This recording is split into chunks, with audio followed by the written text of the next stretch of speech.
That's part of how he works. It's part of his how he operates. Like, he doesn't say anything, like, really definitive. He just goes back and forth, just, like, introducing ideas and then playing random clips and then hoping the audience associates the stuff he's saying to the clips. But then he'll circle back and contradict what he just said and hope the audience doesn't like that maybe a different member of the audience will click with that. This is why he has 1.6 million subs or whatever the fuck he has. Because, like, the different audience will watch it and get different impressions. And it's all fucking contradictory nonsense. And sexism. Plenty of sexism. Just raw sexism in there.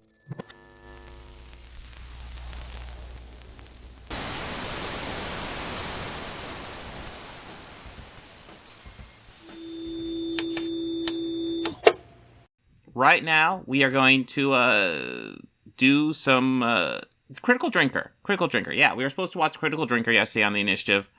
We had a combination of technical issues, plus it's hard to get 4 people to react to a Critical Drinker video, because there's a lot to say typically, and 4 people means, like, just so much going on. Oh yeah, and I guess I should say thank you guys for coming in. This is the first time we're doing a regular stream in a while, like the normal streams I usually do. Last week was the Garrick stream, then I took a week off. But yeah, so I got Critical Drinker set up here. Whoop. Let's see. Critical Drinker. I'm sure this will be a great one. Why modern movies suck. The strong female character. Yep, that's why they suck. You nailed it, dude. You nailed it.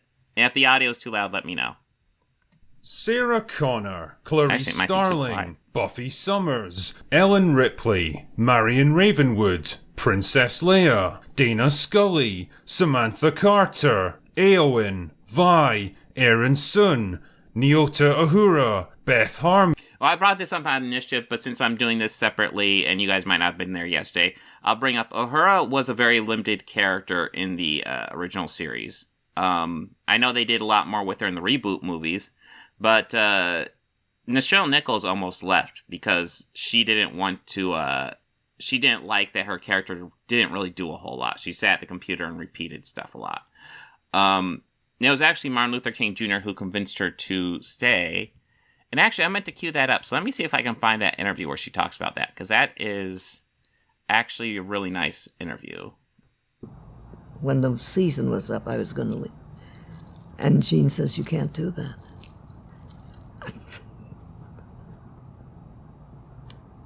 Yes, I can. And he said, don't you understand what I'm trying to achieve here? I said, Gene, you've been wonderful.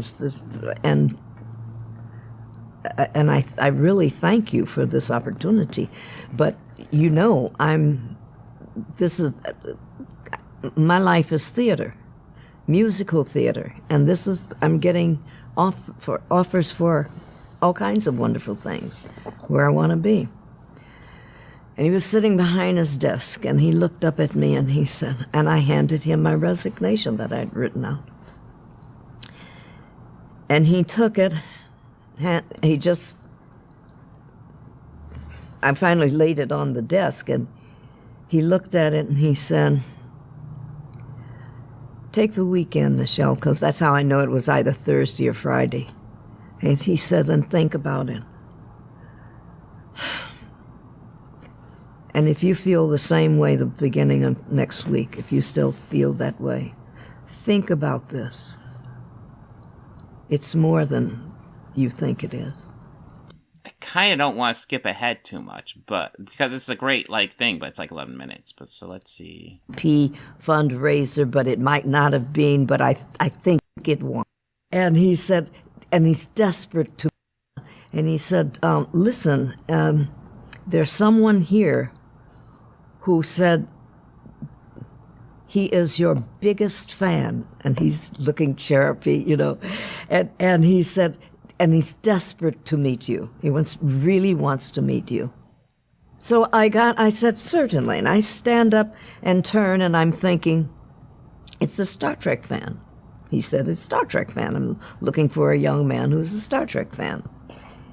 I turn, and instead of fan, there's this face the world knows. with this beautiful smile on it. And I remember thinking, whoever that fan is going to have to wait, because Dr. Martin Luther King, my leader, is walking toward me, not 10 feet away, with a beautiful smile on his face. And then this man says, yes, Miss Nichols, I am that fan. I am your best fan, your greatest fan. And my family are your greatest fans. As a matter of fact, this is the only show on television that my wife, Coretta, and I will allow our little children to watch, to stay up and watch, because it's on past their bedtime. And I said, which was all that I was able to say, my mouth just opened and closed. He said, we admire you greatly, you know. And he said some more things, and the manner in which you've created this role has dignity and so forth. And he said, you know, and before he said, I said, Dr. King, thank you so much. And then I got the courage to say, and I really am going to miss my co-stars. And he said, what do you mean? Dead serious. What are you talking about? I said, well, I've had an off. He said, I hate interrupting this story, but Craig, she was at Cincinnati Comic Expo, I want to say in 2019, and I never even saw her panel, and yeah, now she's gone, and yeah, yeah, it's disappointing. Cannot, and I said, well, I'm going to leave Star Trek because I'm going to say have an offer to star in I never got that far. I said, well, I'm leaving Star Trek. He said, you cannot. You cannot.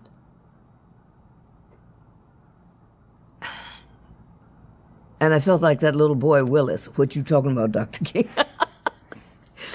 But you know I didn't say that, no. But I was taken aback, and I didn't say anything. I just looked at him. He said, don't you understand what this man has achieved, is achieving or something? And I thought, deja vu all over again.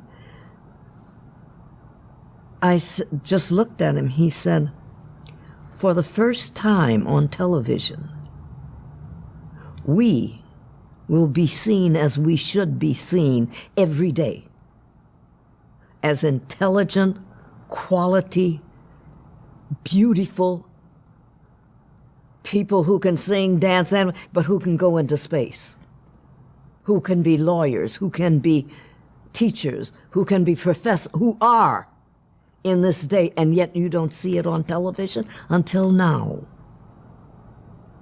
And he went on, so many of the things, perhaps some of the things he said. It's so easy to get captured in this. She tells the story so well. I'm going to go ahead and link this, and if you guys want to check it out, here, how easily can I drop? Here, I can drop into chat. If you guys want to check it out after the stream, go for it. It is fantastic little interview she talks about. But yeah, you know, she was getting lots of offers, and she was convinced by Martin Luther King Jr. to stay on the show just for the representation, because it was important to see that. Cara Thrace and Rita Vrataski. These are just... Now, I think there's something interesting. So we're going to go over that list he just said, and I think there's 2 exceptions to this rule, but for the most part, we're going to go over this list of great female characters he's bringing up. Sarah Connor, Clarice Starling, Buffy Summers, Ellen Ripley, Marion Ravenwood, Princess Leia, Dana Scully, Samantha Carter, Eowyn, Vi, Aaron Sun, Nyota Uhura, Beth Harmon, Kara Thrace, and Rita Vrataski. So, I want to say only 2 of those are maybe in the past 20 years. And then, well, maybe Kara Thrace might be in the past 20 years. But that was actually a gender swap character, too. Most of those are also actually supporting characters. So, that's just noteworthy. But, okay. Well, we'll see what Dazzling Point Drinker has. These are just a few examples of the many intelligent, complex, compassionate, brave, compelling, and well-written female characters that have emerged in the past 50 years of film and TV. Characters that have left their mark on whole generations of audiences to the point where they still resonate with people years or even decades after their creation. But then there's a different kind of character, a shallow, trite, cheaply made, gratingly unpleasant facsimile of these excellent ladies of the silver screen. So his counterexamples so far are Captain Marvel, of course, Holdo, Rey. Trite, cheaply made, gratingly unpleasant facsimile of these excellent ladies of the silver screen. I don't even, like, Men in Black International was just such an forgettable, like, I almost want to call it a shit show, but it wasn't even really like it was a shit show. It was just forgettable nothing. Like, Men in Black 2, you can watch that. That was a shit show. Men in Black International was just, I didn't care about fucking any of it at all. So, like, you want to say these are bad female characters? Cool. But it's also bad male characters. Like, we got Chris Hemsworth in the background. He was awful as well. Like, nobody salvaged that movie whatsoever. Probably Emma Thompson of the 3 listed here came out the best of those 3. Yeah, it was just a bad movie. A phenomenon known only as the strong female character. Honestly, it seems like just about every action heroes. Like, would you argue that, like, what? So, like, you're saying that these are strong female characters, but, like, are none of these that you listed at the beginning, are these not strong female characters? Connor, Clarice Starling, Buffy Summers, Ellen Ripley, Marion Ravenwood, Princess Leia, Dana Scully, Samantha Carter, Eowyn, Vi, Aaron Sun, Nyota Uhura, Beth Harmon, Kara Thrace, and Rita Vrataski. These are just a few examples of the many intelligent, complex, compassionate... Are those not strong female characters? You're gonna have to find some stuff, buddy. No. As the strong female character. Honestly, it seems like just about every character without a Y chromosome these days automatically has to be labelled as strong. It's one of the first words to... Well, a lot of them are going to be like, they're doing lots of action heroes and superheroes female-led now. Not most of them, but like more than usual. And usually those type of roles are going to be stronger characters. Like, how many strong male characters have we had in superhero and action movies? Quite a bit. To come tumbling out of the mouths of the writers, actors, directors, and marketing departments whenever they're asked about it, and it's been overused. I don't care what the marketing department says. I care the movie. I just care if the movie's any good. Marketing department, I do not care, bro. Like, if you're judging movies based on the marketing department, you're doing it wrong, bro. To the point where it's become completely and totally meaningless. Just another expected buzzword in the endless corporate-approved word salad that has to be sprinkled on every new project now. Oh yeah, we were making fun of this. Like, this, like, generic wallpaper, like I could see this in a pediatrician's office, and, like, it's white text on a white wallpaper with, like, 1 point shadow, like, around the font. Like, how fucking lazy is this guy? I mean, holy shit.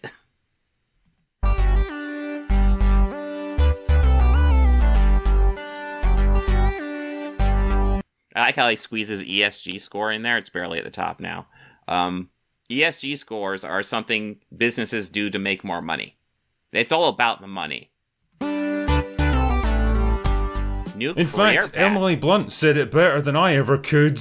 It's the worst thing ever when you open a script and read the words strong female leads. That makes me roll my eyes. I'm already out. I'm bored. Those roles are written as incredibly stoic. You spend the whole time acting tough and saying tough things. Oh, stop it, Emily. I can only like you so much. But yeah, I mean, she did a good job in that role in Edge of Tomorrow. So yeah, I mean, that's just the action hero role. Like, if they're presenting it that way and they're getting a lot of that, that's I could see how that would annoy people, but that doesn't necessarily reflect in the movie, because you just need to judge the movie on its own merits. The thing is, though, she's absolutely right on this one. The strong female character cliche is as hollow, simplistic, and meaningless as all those soulless corporations that'll happily use social movements as an excuse to sell you more useless tat that was probably... We're going after rainbow capitalism? Because, yeah, rainbow capitalism gets pretty cringe, and it also disproves get woke, go broke. Probably made in an Indian sweatshop. But why is this happening? What is it that makes a good female character different from a strong female character? Well, let's explore this together, shall we? The first problem... Mulan. 2019's Mulan was garbage, guys. Let's just deal with it, okay? Problem is one of competency. Who even talks about 2019's Mulan anymore? I don't think anybody talks about it except these guys. See, one of the core elements of any character arc is presenting them with a challenge or difficulty that they have to overcome, whether it's an opponent to be defeated, a goal to be reached, or even a personal failing or weakness that has to be tackled. All of Yes, congratulations. You know basic character arcs, and yet you seem to miss it when it comes to characters in movies you don't like Last Jedi. I'm sure there's more, but you seem to ignore this all of a sudden when it's expedient for you. this stuff requires the character to grow or change in some way to be... All right, so most of the characters I want to think of he brought up actually do have an arc. Some are supporting characters, and supporting characters may or may not have arcs. Let's see what his point is. Become better than who they were before. They'll often be given some kind of mentor figure to guide them on their path, and they're likely going to struggle and fail along the way. It's all part of the learning process, and the more you see a character suffer setbacks and personal well, here's the deal. You seem to recognize that characters will suffer, they'll have arcs, they'll reach low points. But, yeah, I brought up Last Jedi with Luke Skywalker. He's at a low point, and he has to lift himself up. Obi-Wan Kenobi in the Obi-Wan Kenobi series has the same thing, and you guys are complaining about that. You guys were complaining about that with the new Indiana Jones, even though that one's not really. He's kind of just retiring. Yeah, he's going through a divorce, but, you can get into the details, but, he's he's just kind of an old man. It seems like, you're explaining how characters have to have arcs, but, when men are seen at a low point, that's bad. But, women don't get seen in low points, even though they do? Let's see. failures, the more you tend to empathize with them. It's basic human nature. Storytellers have known this for thousands of years, which is why most stories tend to follow the same basic structure, taking the audience on an emotional roller coaster. So you do know what film structure is. You at least, know enough to know that exists, I guess. And delivering a satisfying payoff by the end. But strong female characters don't work that way. A strong female character will almost always be supremely good at whatever she does. Okay, so that clip of Captain Marvel there. Yes, that's her being supremely good at what she does, and it's also the end of the movie. That's the end of her arc, because she actually does have an arc in that movie, if you're paying attention. We'll see if you get to that. Always be supremely good at whatever she... And then Holdo's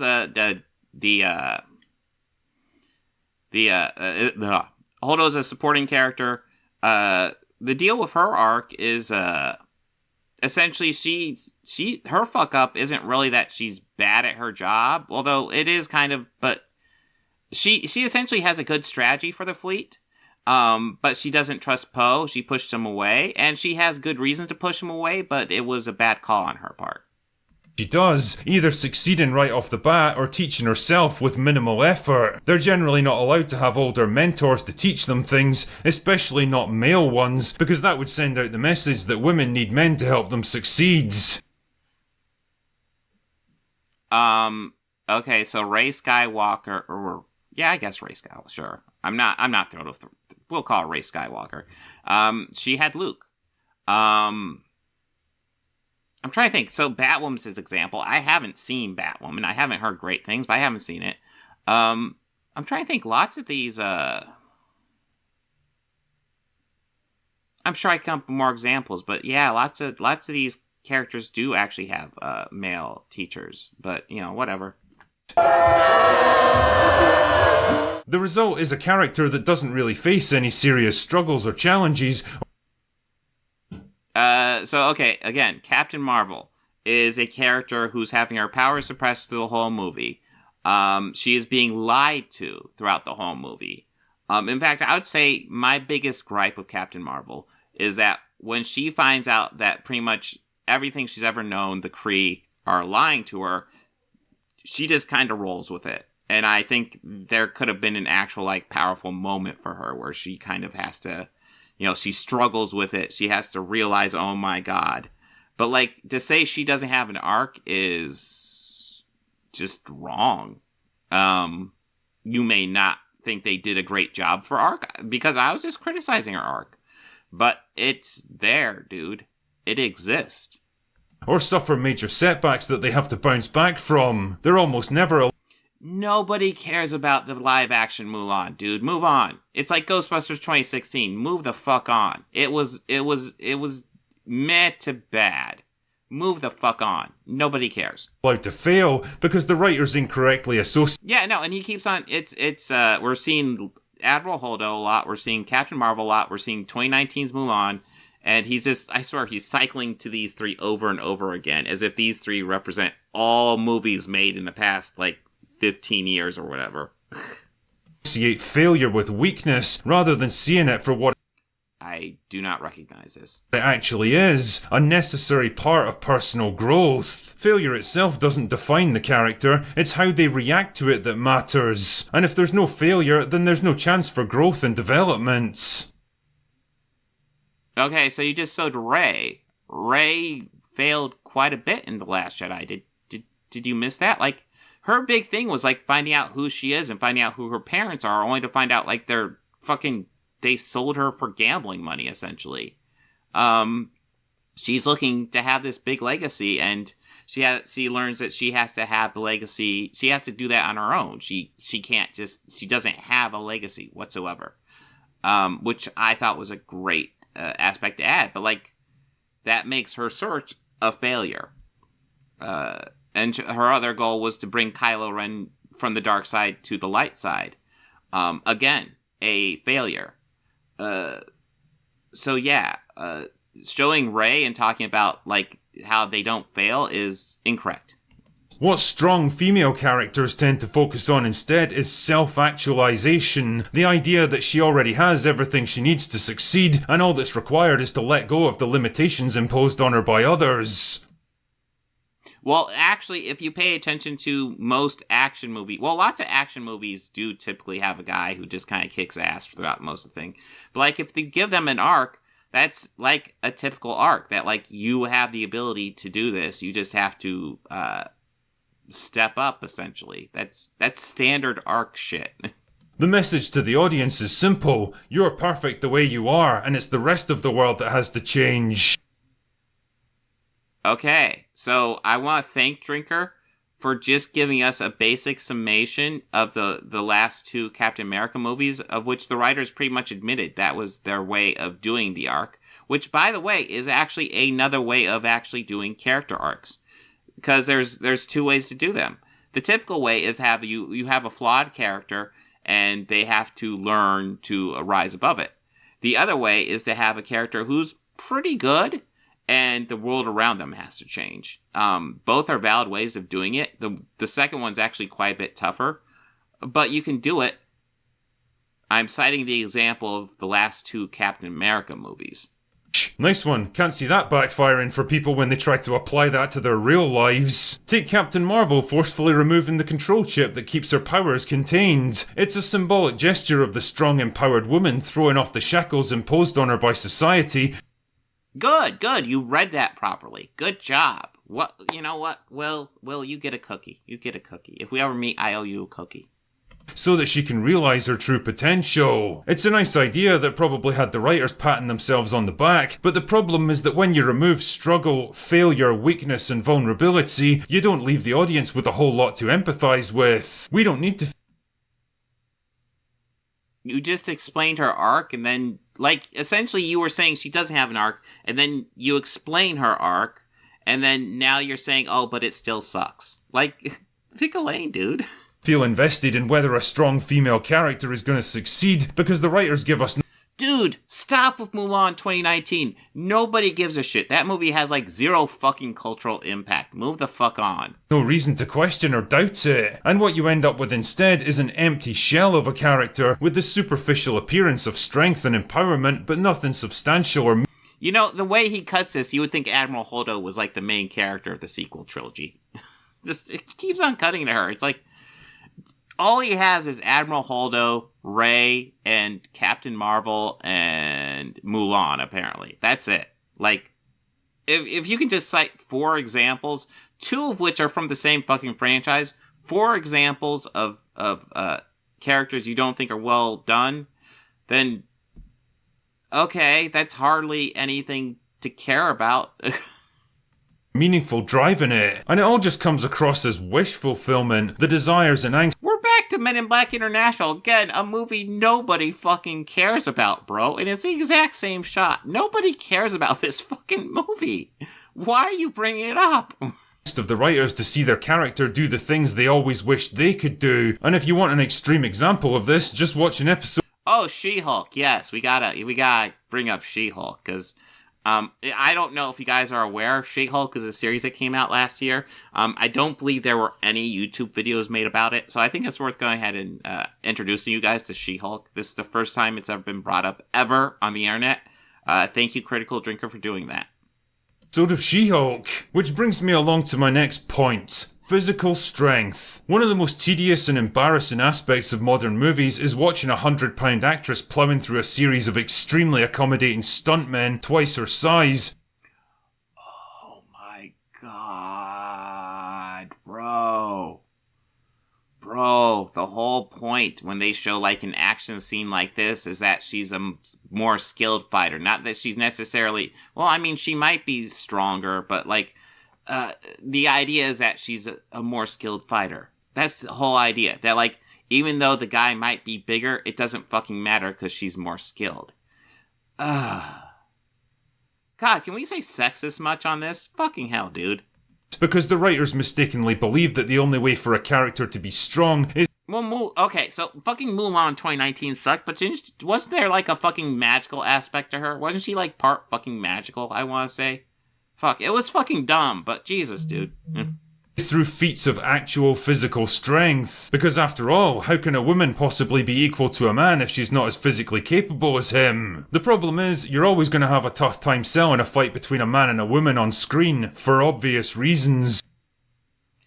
That's why you need good choreography, and, I mean, even the scene you're showing doesn't look bad. Like, is it going to get bad at some point? Men are generally bigger. Oh, you're going to cut away. You're just going to set up the idea that, like, it's poorly done, but not actually show that it's poorly done. Yeah, it's classy, dude. Good job. Are stronger and more robust, with denser and heavier bones, stronger muscles, broader shoulders, longer limbs, and superior upper body strength. Add all of that stuff to...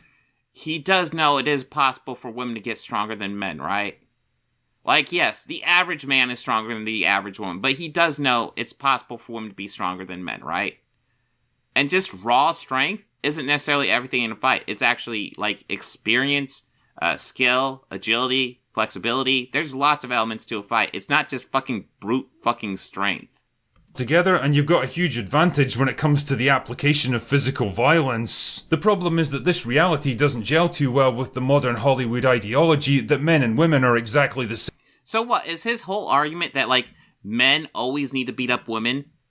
And that's the only way to realistically do it in any, like, fictional setting, is that the man always just beats up the woman. For fuck's sake, bro, what the fuck? Same at everything. So how do they get around it, you might ask? Do they carefully structure and choreograph male-female fight scenes to have the woman make clever use of her environment? So is this supposed to be a positive or negative example? It's Kill Bill Volume 1, right at the beginning. Like, and it's actually her fighting another woman. So, like, I don't even know if this would fit. So, like, I don't even know, like, your editing's all over the fucking board, dude. I don't know what you're doing. The element of surprise or improvised weapons to even the odds? Do they hire large, physically imposing actresses who actually look like they could take on a fully grown man? Or do they say, fuck it, we'll just pretend that size and strength doesn't matter anymore? I like it. So, number one, you went to Mulan, who I'm pretty sure was magical in that movie. Movie sucks. Don't watch live action Mulan. I don't know why. Well, he keeps on going back to it because he's limited on his fucking options. Now, Rey literally has the fucking Force. Like, you're gonna argue physical strength when somebody literally has the goddamn Force. Ugh. Ah, fucking hell. think you know the answer already. Like in this scene from The Woman King, where a 57-year-old, 5'5" Viola Davis takes on a 29-year-old, 6-foot tall man who's built like a heavyweight boxer. He's literally half her age and twice her size. A single one of these.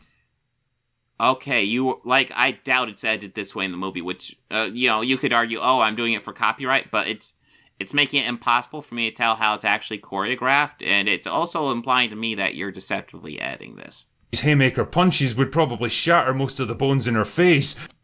Maybe she has training, maybe she's used to that. Dude, like, I haven't seen the movie, but, like, there's a million reasons why that might be okay.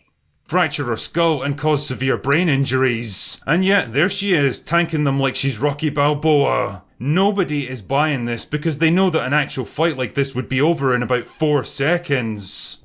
So, men always beat up women. Cool. What a great take, Critical Drinker. Women are, like, essentially his take is that women can't be action stars because the men would just beat them up. Like, you do understand there's a degree of fantasy in pretty much all action movies. Like, you might get, like, kind of realistic action movies, but in reality, like, somebody actually going around and beating up somebody, like, nonstop in the manner you usually see in an action movie would usually just fucking exhaust them. And it would require a level of luck that would eventually run out. Like, even John McClane in the first Die Hard, we see him get beaten up, but he is still, like, a lucky motherfucker for surviving all the shit he does. There is a level of suspension of disbelief when watching all action movies. It doesn't matter if it's a male or female lead. And you just roll with it. And if you're unwilling to roll with it with a woman in the lead, but you're willing to roll with it with a man in the lead, that's on you, but feels a bit sexist to me, buddy. But if you want an extremely rare example of how stuff like this would actually go down, check out this scene from Sicario where main character Kate punches a CIA officer full in the face as hard as she can, and it barely even phases him. Then he promptly knocks her on her arse in response. This is what actually tends to happen when you try to take down someone who's bigger and stronger and tougher than you. And the thing is, you do know, like, Sicario was, like, essentially kind of a gritty, like, crime drama. Like, there's action in it, but, like, it's not what I would consider a fucking action beat-em-up movie, bro. Fucking hell. The thing is, all of this stuff misses the point that actual physical strength isn't what makes a character strong. That was your fucking argument, bro. You just made the argument that physical strength is what makes them strong, and now you're saying, no, that's not it. What the fuck? Might as well name this contradiction the fucking video. Fuck, man.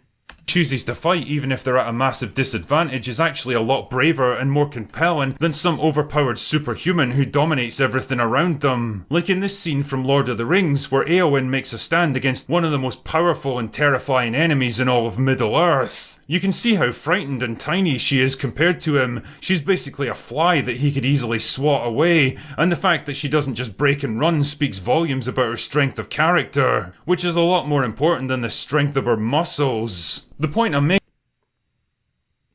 You just made the huge point about the strength of the muscles fucking mattering, even though I completely fucking disagree. And now you're saying, oh, it doesn't matter. Fucking hell, bro. Oh my god, you're just debunking yourself. You're introducing stuff and debunking. This video's a fucking trip, man. Making here is that all of these attempts to push female characters as the physical equals of men comes across. Okay, so, number one, Captain Marvel literally has fucking superpowers. She's one of the most powerful characters in the Marvel Universe. Fuck muscles at that point. She's just fucking powerful as hell. Admiral Holdo has 0 fucking action scenes. 0. She's not a fucking action star. She's just a fucking side character in Star Wars, bro. More like envious wish fulfillment or spiteful revenge fantasies. And fucking Rey has the goddamn Force. For fuck's sake, dude. Rather than believable character traits that fit naturally into a well-rounded story. More often. And we're back to Men in Black International. The same fucking shot. Again. This is at least 3 times in a row we've had this shot. I don't know what his point is in bringing up Men in Black International. A movie that the world has forgotten. This isn't even like Mulan 2019, the world has forgotten except for people like Critical Drinker. It's like Ghostbusters 2016. The only reason the world might remember it is because people like Critical Drinker keep bringing it up. Men in Black International, fucking everyone's forgotten, but we're gonna keep on cutting to the scene of Tessa Thompson and Emma Thompson. Do they have the same last name? I think they had the same last name. Emma Thompson and Tessa Thompson. For no goddamn reason. Listen, Men in Black International fucking sucks. Why are you citing the same... Like, it's not even like you're citing the whole movie. This is the same fucking shot over and over again. The fuck is your point with this, bro? Than not, it's the writers pushing their own desires and personal ideology into the script, rather than trying to tell a compelling story. Oh yeah, we've gone a little bit without Mulan 2019. We need to go back into that, because that's such a great fucking movie. Really influenced film. Great job, dude. Story that resonates with audiences. Now, none of this is to say that it's impossible for a woman to beat a man in a fight. Of course it is. The differences between them aren't that huge, but it has to be. What's your point? Why even go over the whole muscle shit if it doesn't matter? Fuck, dude. Oh my god. Be carefully thought out and implemented to make it look believable on screen. Sarah Connor was an awesome kick-ass fighter. So again, if you don't think that works, that's an issue of choreography, not with the woman lead character. In Terminator 2, but the film never tries to pretend that she's bigger or stronger than the men around her. Instead, she uses weapons, the environment, surprise ambushes, threats and hostage taking to even the odds. And it works. You believe that she could actually accomplish the things she does. And you know, he hasn't yet cited an example of a woman just beating, I guess, like, I want to say there was clips of those movie I didn't recognize it. Maybe it was Atomic Blonde, and I think it was, because it kind of looked like it might be Charlize Theron. And I've heard good things about that movie. I haven't seen it, but like, yeah, essentially, I imagine she's just supposed to be a good fighter. And Sarah Connor is resourceful. Like, there's different types of fighting. Like, every action hero doesn't have to have the same style of, what they do, because that would just be fucking boring. And you would complain about it, too. And the natural result is that you buy into her character. Oh, was Charlie's Angels? Well, Charlie's Angels sucked. Who cared about Charlie's Angels, bro? Nobody. More. One other weird aspect of the strong female character is their general lack of human personality traits and redeeming qualities. Instead of being altruistic, or compassionate, or protective, or vulnerable, or quirky, they're almost always written as stoic. Okay, so again, so we're on to Tessa Thompson as Valkyrie, which I think you brought up earlier, but we haven't seen her for a little bit. Valkyrie is, she's not those things, but she's fucking incredibly flawed, especially in Ragnarok, where she's a fucking alcoholic, bro. It's a different type of character than what you're describing. It's like, characters should be like this, and then you show a character that's not like that and say, see, it's bad, it's not like that. Well, yeah, it's a different type of character, dude. Ugh.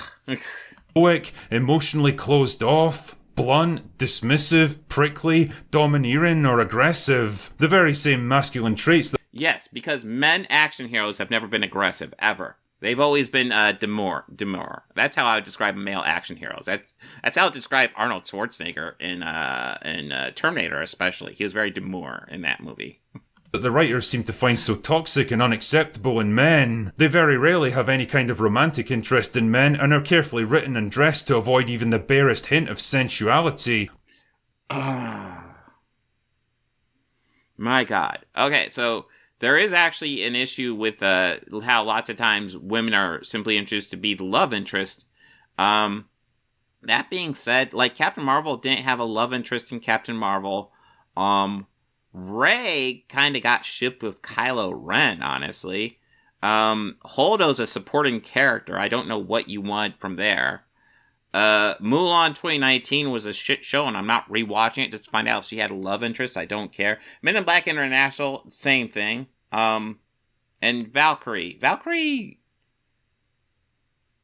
was established, she had a girlfriend who died, and I don't remember if Love and Thunder at the end she gets another girlfriend, but, like, it does seem familiar she's looking for a girlfriend, right? It seems vaguely familiar. Or attractiveness. Either way, it all just smacks of overcompensation, a kind of knee-jerk reaction to all those overly emotional, easily frightened damsels in distress from previous generations of movies. A desire to break away from the tropes of women as caring, compassionate maternal characters or overly sexualized fantasy figures. Fair enough, there's absolutely nothing wrong with branching out and exploring different ideas. The problem is that if you take all those feminine So he's like, oh yeah, these characters suck, but it's fine.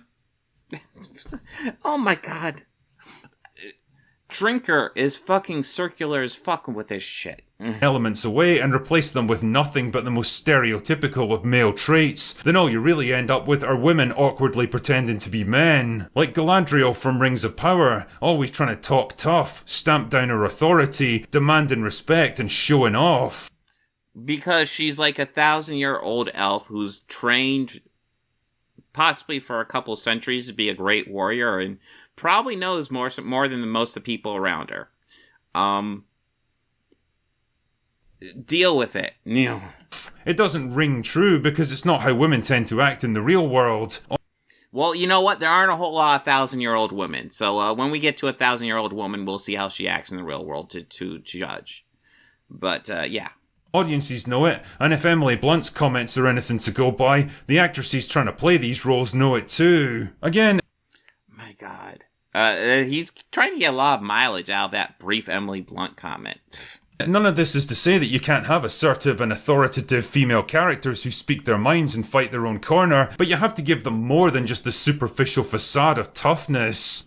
Dude, your only examples of this, like, apparently pandemic or epidemic, I don't know, fucking wave of poorly written female characters that you've shown are Rey, Admiral Holdo, Captain Marvel, and Mulan 2019, and apparently Tessa Thompson and Emma Thompson from Men in Black International, and Charlie's Angels? That's it? That's all you got? Dude, like, I would think you'd be able to cite, like, here's so many examples of how this is a big issue in Hollywood. Instead, you just got a couple?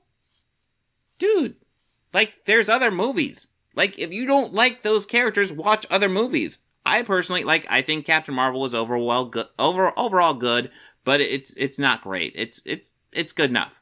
I think Rey is actually a pretty decent character in the Star Wars movies. Who else? Like, Mulan 2019 was crap. Men in Black International was crap. Charlie's Angels is crap. Dude, just, like, maybe the issue with some of these movies isn't the fact that, like, it's a strong female character, maybe just a bad movie. And fun fact, for all the bad movies with women as leads, there's gonna be 50 bad movies with men as leads. So, what's your point? Just like how making them more physically powerful diminishes Is it 2020? I think it's 2019. I can't remember what year that came out. I do not care about that movie. It sucks. She's their bravery, and removing their challenges, weaknesses, and failures eats away at their relatability, so removing their emotional complexity and vulnerability makes them less likable. And the end result of all this is characters that are weirdly bland, sterile, sexless, emotionless, joyless, arrogant, condescending, and unappealing. People might not always be able to put into words what exactly is missing from them. Are these examples of what he's describing? So, like, the characters are bland, sexless, joyless. You're adding, man. Fuck. She's their bravery, and removing their challenges, weaknesses, and failures eats away at their relatability, so removing their emotional complexity and vulnerability makes them less likable. And the end result of all this is characters that are weirdly bland. Well, first of all, that's a fucking fantasy. That's Kevin Spacey's fantasy in American Beauty. She's not even technically there. That's just his fantasy of her, which is fucking obvious when you look at the scene. Sterile, sexless. So okay, yeah. So that's Patrick Swayze, Dalton himself. Dirty Dancing, right? Emotionless. Jennifer Grey as emotionless.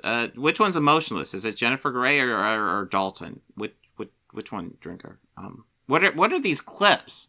Joyless, arrogant, condescending, and unappealing. People might not always be able to put into words what... A fucking, Fifth Element. What, Lilu? Seems right. Fuck. Yeah, no, what a shitty character. What? What exactly is missing from them, but they know instinctively that what they're being shown just doesn't feel right, and it doesn't connect with them. And the more Hollywood tries to force these characters on us, the more people are rejecting them. What? It's kind of ironic when you think of... You know, that's the thing, too. He's comparing sci-fi and action movies to, like, dramas. And, like a lot of older movies, a lot of dramas, a lot of, romantic comedies. Like, it's a different fucking genre, bro. About it, that the strong female character should ultimately turn out to be their biggest weakness. Anyway, that's all I've got for today. Go away now. That is so fucking awful. What a useless piece of shit. Like, what was his even point with that movie? Because he goes in circles, and that's part of how he works. It's part of his how he operates.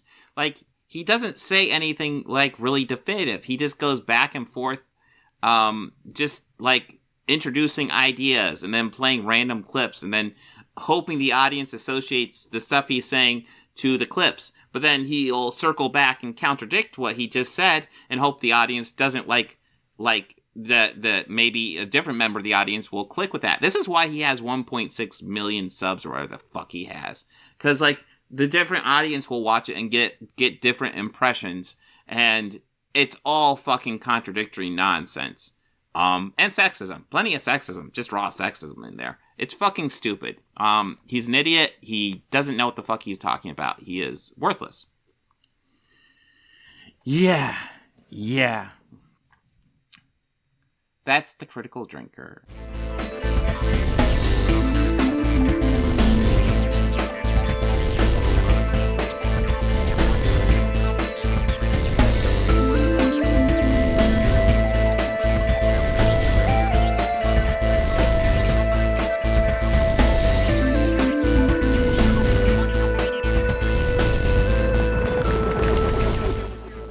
Books, records, films, these things matter. Call me shallow. It's the fucking truth.